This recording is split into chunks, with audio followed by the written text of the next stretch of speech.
Hello, everybody, and Anshul, welcome to this little tete-a-tete with you on your new book. Friends, I have with me Anshul Chaturvedi, um, one of the finest editors of our times who likes to hide in a corner and refuses to take responsibility for the great credible work that he does. But today we are not here to talk about anything to do with the media that he works with. It's about his new book, his fantastic book that he's recently written called The Vivekanand Handbook for Everyday Living. So, Anshul, let me start with the most obvious question. How does a media editor who every day deals with lifestyle, with cinema, with absolutely crazy fans of the stars, also endorses good cinema, does great editorial work on creating a kind of a broadsheet for films, which talk about societal concern. How does that mind completely deviate itself from this, which was the obvious line of work that you belong to, and write something on somebody as profound as Swami Vivekananda? I think it's the other way around. The work I do is the aberration because that's not my natural individual space. And I don't think it needs to be. And the reason I don't see the disconnect is because part of the thinking I grew up with, and some of it is instigated by Vivekanand, is the point I made in the book also, that in India, when we ask somebody, ki, beta, tum bade hokar kya banoge? That vision is defined as, beta, bade hoकर tum तनख्वाह kaise kamaoge? So people say, मैं engineer बनूंगा, doctor बनूंगा, as whatever the cliches have been for decades as we grew up, and not many have changed even now. So this obsession with your visiting card defining what you are as an individual. And जानता नहीं मेरे बाप कौन है, दूसरा version जानता नहीं कि मैं किसको जानता हूँ. I am this big man with this heavyweight clout I carry in the system. कोई officer है, कोई कुछ है. So that disconnect has existed in the mind from much before I began doing any work. And even before I was a lifestyle journalist, or whatever that's worth, I was a hard news journalist. I could go back to being that tomorrow. I could go back to not doing journalism tomorrow. I'm not sort of, I don't inhabit a space where the profession should define your individuality. And part of that again is instigated by Vivekananda. Being slightly dispassionate. I was about to say that. Yeah. I mean, it is absolutely defined by Vivekanand. But this one beautiful line of his, the best guide in life is strength. In religion, as in all other matters, discard everything that weakens you, have nothing to do with it. The statement, the latter statement before the last one, before I butt in, was exactly that what I actually do as a professional is an aberration. Everything else is actually the natural. Define this thing that Vivekanandji speaks when he says, discard everything that weakens you. And this almost is a defining line of this beautiful book that you've written. And this book, which you call it the handbook, according to me, it's probably the easiest way of reading Swamiji ever. See, he's actually easy to read. I'll come to that since that's the point you made, that there is a friend of mine who's from Bengal. He said that, my gratitude to you, which is a heavy word, but he said you brought him down from the calendar behind us to, somebody near us. वरना वो पीछे टंगे रहते हैं. And जो महानता टंगी रहती है पीछे, वो जिंदगी की day-to-day application में we don't bring it into our relevance because it's not relevant, it's too great, right? So you assume it's beyond me. And which I think comes from, I mean, we just don't read enough, right? About these people. I mean, we read second, third hand, and somebody gives you a perception, but why don't we read enough? I think when the moment we think somebody is great or philosophical or spiritual, I think we owe an answer to our younger generations, because we make religion and philosophy so complicated, so heavy, sometimes so oppressive, sometimes so conservative that people don't want to engage with it. And they respectfully, दूर से माथा टेकते निकलते कि भैया बहुत मानता है लेकिन हमारे लिए नहीं. And that's maybe the filtering. It's a loss in transmission because a lot of our religious thought is so lucid and so clear and so practical that we box it into the moment you call it religious, children run away from it. I remember in one discussion, somebody made the point that should we not have mandatory lessons on Vivekananda's teaching in classrooms? And my reaction was that's the surest way to make sure they never read him after they finish school. Because you will teach it like it's a bloody lesson, and then nobody will want to engage with it because it will become so clerical and so forced and so monotonous. People will go to a guide to say what is the answer to be given to a Vivekananda question. So you have to make it easier to engage, and it is easier to engage. And that was my very limited Guru Dakshina. I thought to him that, one should try to just remind people that this is not something which is so esoteric as to, needs to, that you don't have to be 75 years of age to start understanding this profundity. I mean, the man died at 39. You should read him in your 20s at latest, right? Well, within the dichotomy of Swamiji passing away at 39 and the absolute young generation, which obviously gets unleashed on editors like you every single day, who are so interested in the airport look of stars, they are so interested in those heavily branded machinery, which comes in with the whole adage of being a star, which obviously, a lot of people cover in this country, to creating a book which is so readable, number one, and as you say, in your 20s to read it. The same binary of a moral science class in Swami Vivekananda and Swami Vivekananda being a guru every day, being a teacher every day. For Anshul Chaturvedi, how was this journey? And how did you come about thinking about, you've actually thought aloud a lot, which I will come to, when I look at the final thoughts of how he impacted you every single day. See, I never saw him as a moral science lecturer. He was my escape from moral science lectures. Because as I made that line, when I read for the first time, do even evil if you must like a man. So that makes you pause there because his propensity to rebel. I'm reading through his letters, and at some point, I remember somebody saying, I'm going to X city and I need to find space to live. Will I get accommodation? Will there be a dharamshala? And he wrote back in that letter on a one-to-one.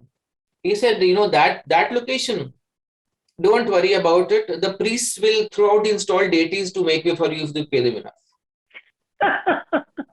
My God. So his writing was so non-orthodox, even though, his wearing saffron should not make us assume that he was a traditionalist. He was aggressive, he was blunt, he was clear. And so moral science would have put me off. I don't think any child ever remembers what a moral science lecture was. We have, there is this, I think it's sometimes a cultural weakness with us that we think that कान पकड़ के ज्ञान मिल जाता है.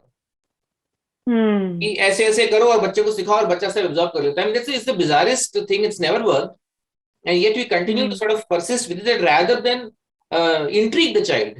You lecture the child, and so my take was that I was caught in that duda in my teens between, okay, like you only live once, all that theory. When you're a teenager and फिर तब भी आप सुनते तो हो ना कि कोई मर गया, कुछ हुआ, ये चीज हो रही. You get confused at 13, 14. Now, what is death all about? How transitory is life? Somebody dies who's fairly young. So you're not in that space where you're willing to accept that this is all. It's just evolution and it's just Darwin and it's just evolved monkeys who come here and live for a while and then your body cycle finishes. That seemed too inane explanation to live. इस जिंदगी में इससे ज्यादा कुछ होता होगा. But the other thing you would get was so syrupy, sweet, structured, and when you I mean, the problem I think is when you ask a question about spirituality, you get an answer about religion and custom. Yes. And I'm saying, but this God didn't tell you. Your aunt told you. Whose aunt told her? Whose mother told her? This is culture. Fine. This is like language. हम हिंदी में बात करते हैं because हम यहाँ पैदा हुए. If you were born in Spain, you would speak a different language. जो भी आपने inherit करी, आप में खाने का तरीका, बोलने का तरीका inherit करते हो. That is not handed over by God. I mean, this country has 100 languages, right? So which is God's own language? So to keep giving back these things, that my clothing, my attire, my model, ये सुबह 4 बजे, वो शाम 6 बजे, this is what God is. But ऐसे ये सब करने के बाद भी आप मर जाते हो ना. Net. So what is the larger picture? And if you do this very well, do you know what happens? And so there, I when I read, their conversations, the audacity of Vivekananda's questions to Ramakrishna. Have you seen God? Otherwise, what is your CV in talking about it? How do you call yourself a guru if you haven't seen God? तो अभी सबको ज्ञान बांटता है, but आपको वो ज्ञान कैसे मिला? So Vivekananda is the only person who's asked that very clear question to somebody. Are you giving me jnana about God? Have you seen God? And the answer is so profoundly clear cut. Of course I have seen him. I have seen him more vividly than I see you. Now this is the only narration which makes sense to me in the entire 200 saal of Guru Shishya Parampara. In this space. Because if you go to learn cricket from somebody, you ask the guy, na, aapne khela hai game. If you go to learn music, the person can, he knows this art. वो गा सकते हैं, बजा सकते हैं. Spirituality में गुरु बनने के लिए ये बहुत flexible criteria है. लोगों को मानना चाहिए कि आप गुरु बन सकते हैं, बात खत्म हो जाती है. So Vivekananda's very acerbic, hard questioning of Ramakrishna and his holding his ground very clearly. And later on Vivekananda said, for 6 years I questioned my guru every step of the way. I did not believe him at first cut. It's not that I saw him and I fell at his feet and I say, of course, you are my leading light. ये तो नहीं हुआ ऐसा कुछ भी. So there I realized that this person's answers are very thoroughly researched. And he is coming to the end point of this whole discussion about the things we get caught into. We get caught into whatever, मतलब कौन सी आपने पूजा करनी है, कितने बजे करनी है, कैसे करना है, क्या खाना है, क्या नहीं खाना है, and the social codes that we all live by. And we put them and we say God-fearing. But Ramakrishna was not God-fearing. He had no reason to fear God. Vivekananda was not God-fearing. They were audacious. They were rebellious. Yes. And their rebellion was more, at least in Vivekananda's case, I found it to be more sustainable as a rebellion than the teenage rebellion which peters out as you grow older. As the hairline recedes, that rebellion diminishes. But this one doesn't. So it's not and not to hide. And he doesn't hide his jealousy initially as a young boy when that alcoholic is vomiting all over Ramakrishna Paramhans and he's stroking his head and putting him to calm. He says, what is this? He's vomiting all over you and you have so much love for him, you don't have the same love for me. That sense of human comparison. And as you just mentioned, something which intrigues me all the time, this Guru Shishya business is so opaque. There is no transparency of relationship. The kind of transparency of relationship you see between Swami Vivekananda and Ramakrishna Paramhans, you seldom see the transparency, which is also, I am the Guru, I am the know-all, shut up. This absolutely does not happen between the two of them. So, if I connect that to the inquiring mind of youngsters today, is there hope for them still? Or it's all like the vortex of the Squid Game that they completely get sucked into. And then it becomes like one conveyor belt at a time and one person destroyed at one time. So at this moment, I'll go back to your first point. Now I'll reclaim my dichotomy. What mass behavior is, I consume only when I'm paid a salary to analyze that. In this space... That's very audacious of you to say that, Anshul. I am absolutely astounded at your audacity right now. So I have not written the book to appeal to any given market or any system or any... I don't know whether there's an audience for it or not. मतलब it's not written in that end कि यार आजकल लोगों को इसकी जरूरत हो सकती है, नहीं भी हो सकती है, कोई फर्क नहीं पड़ता. मतलब it's not that.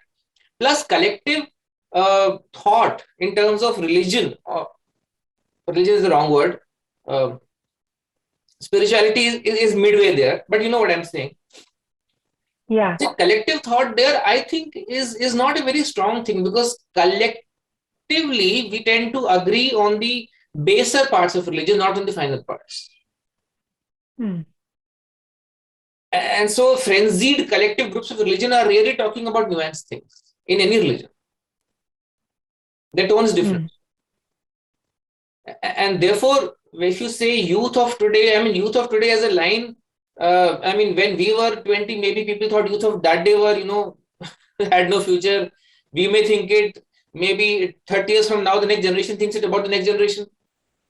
But I don't think that there is a collective realization in these areas. I mean, I'm very clear about being very selfish when it comes to mental peace, or whatever those words are. See, if you lose something, if you lose somebody close to you, that question of, I've lost this person, this entity. Now, where has this person gone? Will I ever in this gigantic cosmos ever connect to that entity again? That question is between you and that entity and your maker. The fact that other people have faced that question does not elevate your pain in any way at all. And those 1 million people haven't found an answer through voting to tell you ki ye hota hai. They're all equally close. So the collective belief in something means nothing. We can collectively believe whatever we want to. And we do that also, right? Millions in one religion believe कि ये होता है मरने के बाद, billions in another believe ये होता है. उससे does anybody still know any better? So I want my answer. Which connects me to this one thing that you've written. I think it's such a big essence of Swamiji and his life, and also probably the way we are.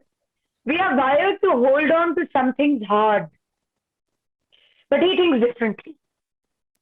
At least he forced me to pause once in a while to remember what he said. Let name and fame and money go. They are a terrible bondage. Anshul, we live in the times of being in bondage, don't we? What is it that we judge life around us as?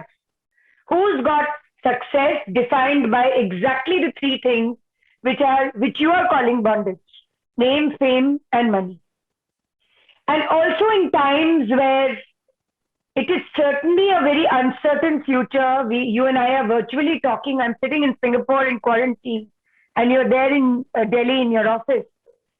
And the times are such that touch and feel of life, जिसको हम हिंदी में नरमी की बात कहते हैं, छूना, महसूस करना.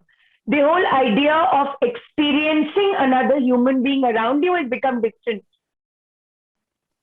What is being called a terrible bondage by you? Isn't that the most obvious bondage of our time? See, it's not just of our times. Abhi hai ki our obsession with at least name and fame is more quantifiable. So I can be happy with 400 Instagram followers at my age, you see. I don't need more. So because you can quantify... Don't sound like an octogenarian. You're not there yet. I had 100 or something on my Instagram before the book. So now I'm at 400 and I'm very happy about it. But the point is that if you don't have 4 lakhs, how does it... See, again, now if we take a small detour to the professional CV, the world of showbiz, and the ability to just observe as much as you do, nothing more, nothing less, has large volumes of name, fame, and money, insulated everybody who has it from questioning their own existence and their own lives and their own future. People who are far, far, far more than us of all 3 criteria. It has not buffered them always. And we know when it has not buffered them well. And how those calls have affected, how their minds have reacted. So it's a point I made in the book as well, that, sometimes somebody, like you watch the odd movie about, say, a World War II movie, and this crew which got abandoned in a lifeboat, or you see those odd, the great, the shipwreck, or the crash pictures, right? Somebody is on a remote island for 45 days, 50 days, 80 days, somebody spends a year and he has nobody around him. And yet, at the end of it, they've come out with their mental sanity intact. and their bearings sorted. On the other hand, somebody living in a high-rise society which has 500 people living in it, one fine day, they just don't open the door. Mm-hmm. And you discover after 3 days why they didn't open the door. Mm-hmm. So people around you, people not around you, validation in large numbers from people around you, do they actually contribute to something here? Maybe, maybe not always. So see, he's not saying actively throw them out. He is not saying if you have name or fame or money in whatever limited quantity it may have occurred to you by natural, accumulation through your life. He is not saying go ahead and burn it out. He is not asking you to necessarily go the Buddha route, that walk out of your palace, shave your hair and come back. But if they go, let them go. And you will realize that the most stressful moments in our lives between, and starting very early now. See, even at a 14-year-old, you're not worried about money going, but name and fame has already begun to, come in. How many likes on my latest picture on Instagram does become a problem point. It becomes a comparative point, becomes a jealousy point sometimes. So much you do is aimed at earning a little more money, getting a little more fame. And I wrote a line somewhere as writing the book in that more reclusive phase. I said, what is fame but the opinion of others? True. And do we not know? I mean, come on, let's you look at it right now from a top cinestar to a top cricketer. One day there is a trend calling you an icon. The next is a trend trashing you the whole day. Yeah. And people enjoy both. Fame is also a double-edged sword. At least today, it certainly is. So I just think that I found the parallel in the other thing I said ki jo we would read in the Amar Chitra Kathas and all of those things, the बंदर की मुट्ठी parable. कि जरूरी नहीं है कि आपकी मुट्ठी में कुछ भी कभी ना हो. But if you have to let go, you should have the willingness to let go. Because holding on many different things. I'm not saying that this is necessarily, it's not Vivekananda talking about grandeur. When you read a small story, that is how I would see it. When you read a small story, okay, I mean, आजकल तो कम होता है, but when we were younger, these kerosene stores bursting in rural homes was very, very frequent. Yeah. Especially if the dowry was not enough. And you would sometimes hear that, somebody had a problem and they came back to the parents' home, said those people are, troubling me for dowry and this and that. And parents keep saying, nahi, अरे शादी टूट जाएगी, बेटी वापस जाओ. लोग क्या बोलेंगे, बेटी वापस जाओ. So the बेटी was saying, maybe I should let this go. But it's, no, you can't let it go. Your financial stability, you don't earn, right? Maybe in that system. So, अरे मतलब पैसे की stability है, लोग मोहल्ले के क्या बोलेंगे, तुम्हारी शादी नहीं टिक पाई, ऐसा होगा, वैसा होगा. In a microwave, that's also, name, fame, and money in some way, in very different ways. At a corporate level, it will be very different. A top CEO may be seeing financial fraud in his company, and he may not have the guts to speak up because he will lose the cushiness of his space, the money he draws. So maybe he turns a blind eye. And the USA after 10 years, the feds come after you and say, listen, 10 years in jail for you now. Why did you at that time not flag this off? So many calls are about we can't let go. But we do all this holding on, not knowing whether tomorrow morning we will live. As if we can actually... Tomorrow morning, no, let me just get the thread from tomorrow morning, if we will live, is a thought that you've beautifully encapsulated in the book when you write that he demonstrated that death can be approached philosophically as a natural state without panic or fear, almost with detachment. It may be a challenge, but through him at least I can see it's possible. Now, I think there's also metaphysical death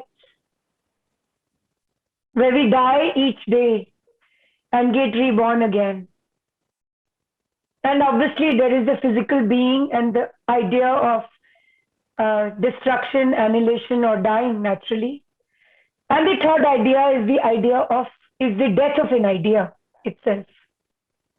Which death are you referring to here? गहरी बातें Knowing the नहीं deeper करता. layers of your mind, knowing the deeper layers of your mind, my dear friend, which death is at pronunciation here? So this death is very much the physical one, because the point I'm making is that the whole effort is saying I will not let go of this or this or this. At any given one day, with no reference to you, no discussion with you, you will have to give it all up. That's the only guarantee that you have of anything. And the more you have lived, strategically speaking, the lesser time you have to hold on to anything. So this delusional that मैं तो इसको जाने नहीं दूंगा, वो तो जाएगा तुम्हारे हाथ से. हाँ, तुम अपने मर्जी से नहीं जाने दोगे, वो अलग बात है. And again, name, fame, money, our name, fame, money are so big for us today. And they are such markers of our hierarchy in society, our comfort levels, our lifestyle, etc., etc. Now, in our own families, Vani, if we just go back 4 generations, 3 tak to we normally remember. Father, grandfather, great-grandfather. You go back just 4 generations in our own families, any of us. It will be very difficult for us to identify how much exactly name, fame, or money our 4th generation had. True. हमको भी नहीं पता है, तो बाकी दुनिया में who cares? Unless you are described in the history books in some way and then are debated in discussions about syllabus में कितना तुम्हारा तारीफ और नहीं हुआ, वो अलग बात है. But that's for the handful of people who are politically relevant, right? People who ran kingdoms and so on and so forth. Otherwise, human life comes and goes. And 100 years from now, maybe nobody will really bother about how much name, fame, or money either of us had, you or me. Maybe not even in our own bloodlines.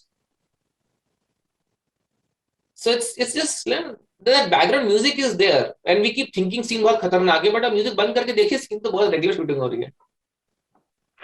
Drama नहीं है.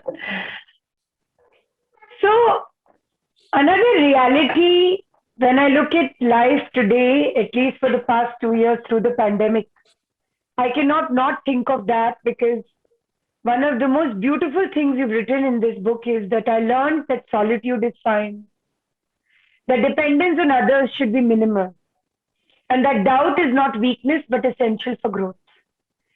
He kept me immune from the pressures of popularity and people teasing. I do not care who comes or who goes, he declared.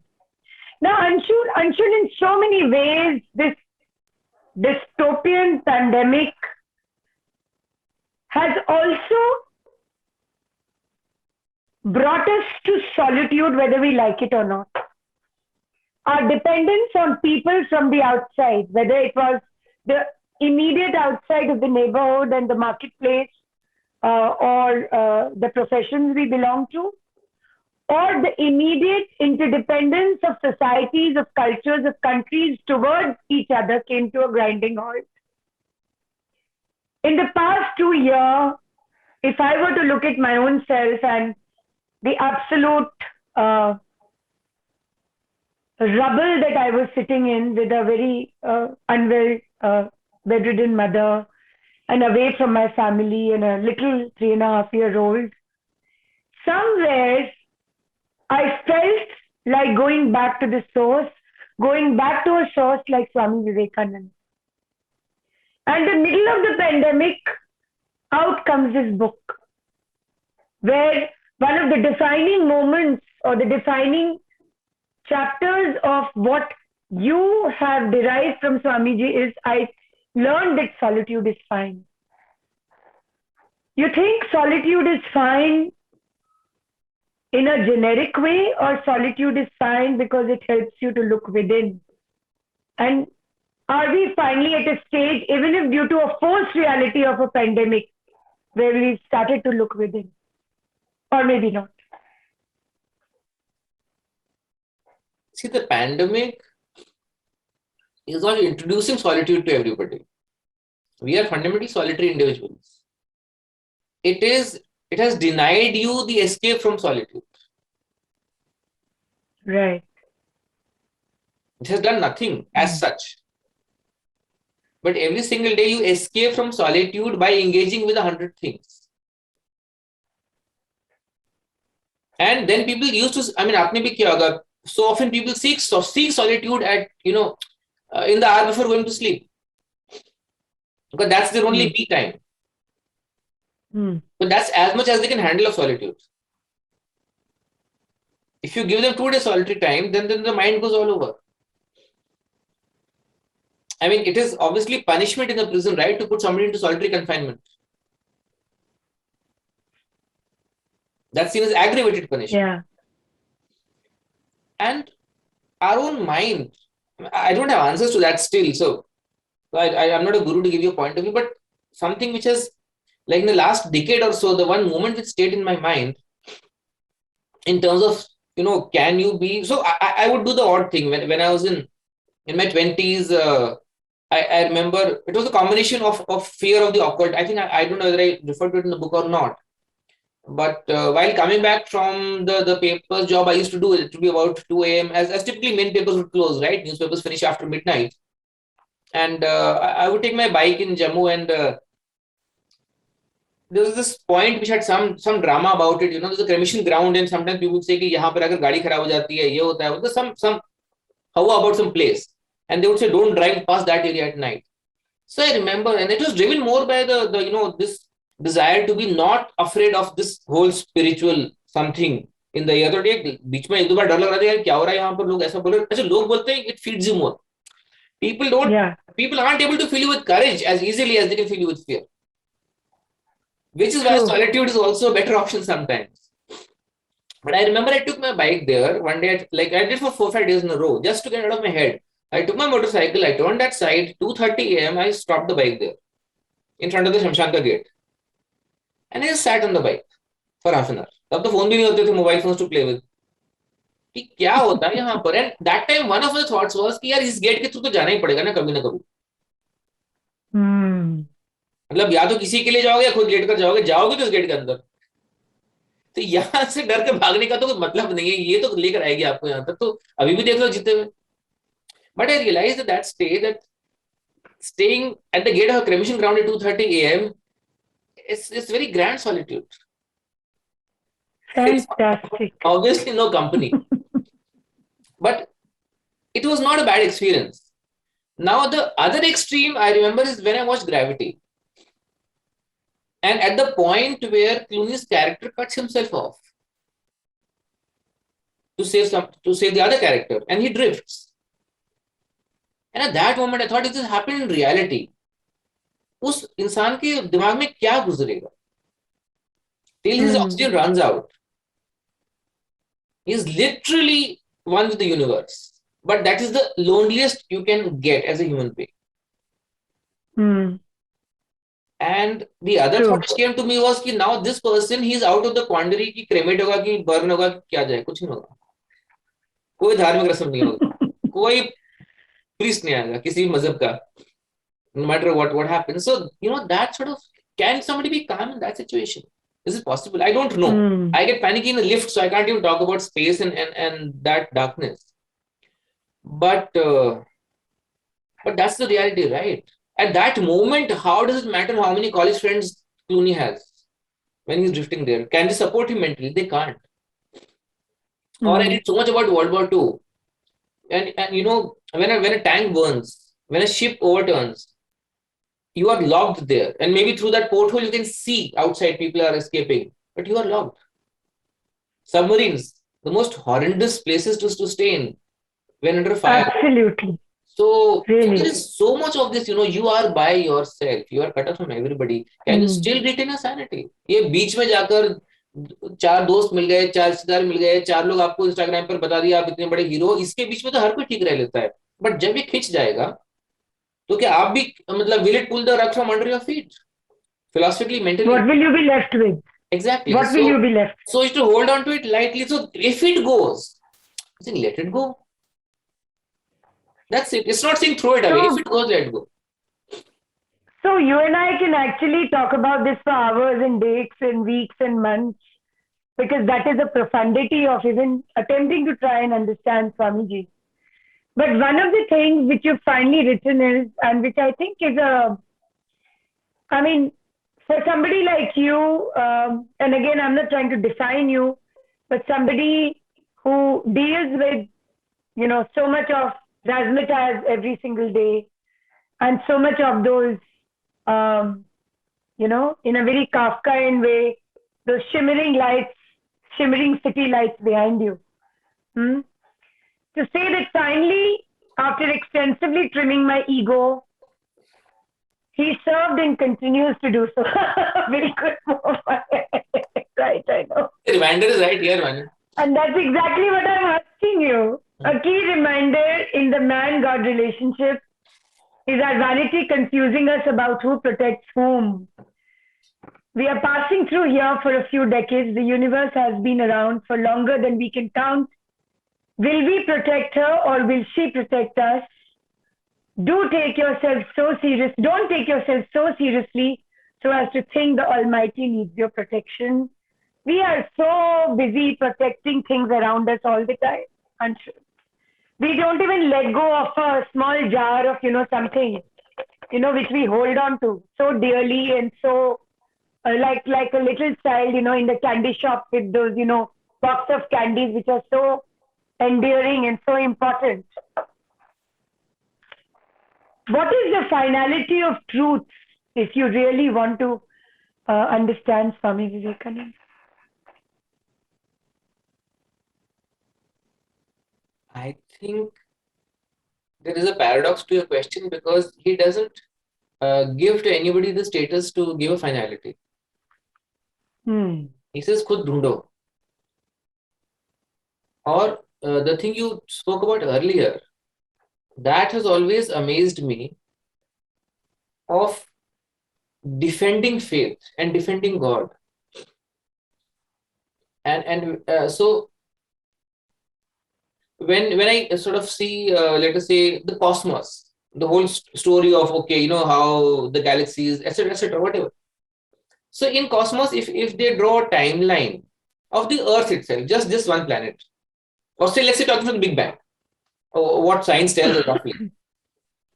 Now, if you compress Big Bang till today into 1 year, cosmos says human relevance, human life, human discussion is in the last 45 minutes of a calendar year.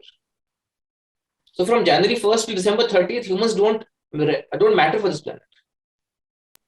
And so my question to somebody was, I said, in all honesty, when the dinosaurs ruled this planet and we were, hiding in caves and drawing things on walls, was God not around? Did he need any of our structures to bring his greatness to life? Is a dinosaur not also an act of God's greatness? Is the meteor which hit the earth and finished the dinosaur not also part of his own structure? तब हमने कौन सी घंटी बजाई, अजान करी या मास किया था? तब तो ऑर्गेनाइज्ड रिलीजन शुरू भी नहीं हुआ था. Before the wheel was invented, was God not around in this planet? Are the trees not a manifestation of his work? Why do we think that God came after we started, learning to speak and comb our hair and, cut our nails, and we said, oh, this is God. He's in this building, he's in that building. मजाक कर रहे हैं आप. We assume we are the only planet of his choice. We assume within the planet our language and our religion is the only thing of his choice.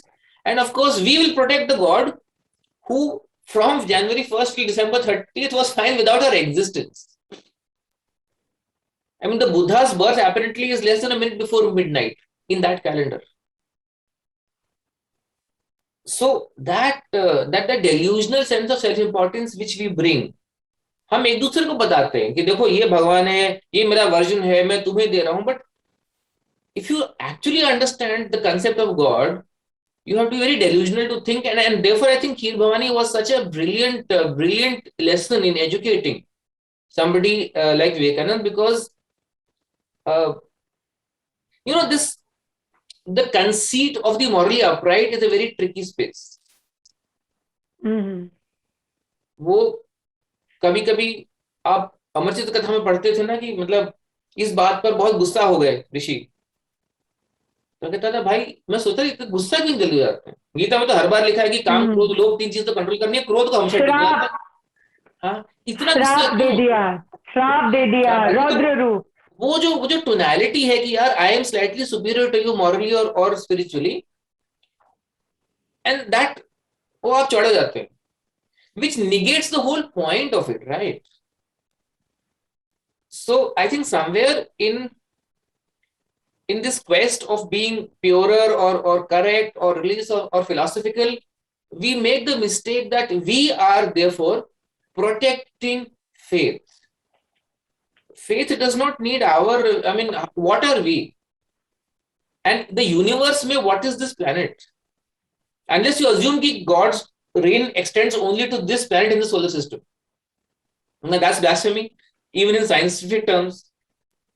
And if that's not the case, then, I think we can very well let God handle what he wants to handle. And if he wants to defend himself or herself, I think हमारी मदद के बगैर भी वो बहुत ठीक ठाक कर रहे थे, आगे भी बहुत ठीक ठाक कर लेंगे. ये 5.5 फुट का आदमी बताता है कि मैं भगवान की रक्षा करने जा रहा हूँ, तुम भी मेरे साथ मिलके करो सड़क पर. तो किसी भी भगवान को आई डोंट थिंक कि रैशनलिटी, मतलब what does this even mean, and yet we buy it so easily. I don't understand that. Well, somebody said that Stanley Kubrick made a film called Space Odyssey.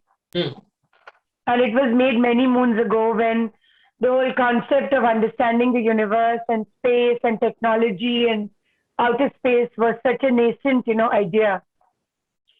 And I still feel each time I watch that film, even today, I was not even born when Kubrick was making this film. I still think each time there is a new definition of what space, what the sense of time, and what life around us can mean.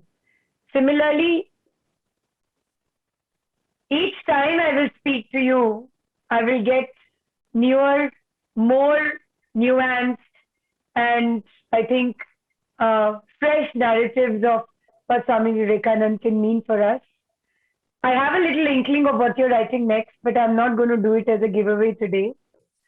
But more power to you, Anshul Chaturvedi. And I just hope this is not about marketing a book. This is about the idea of a thought that you so beautifully said, Swamiji lets you free. He doesn't bind you with his Gurudom. Similarly, may you breathe more and breathe more of him, and make us aware of that universe and that planet around us. And thank you so much for this conversation. I still feel extremely unfulfilled. I feel there's so much more to speak to you. Someplace, sometime soon, I think we'll meet again. Definitely. Thank you so much. Let's take this. Sure. And this Thank is you, man. lovely. Thank you so much.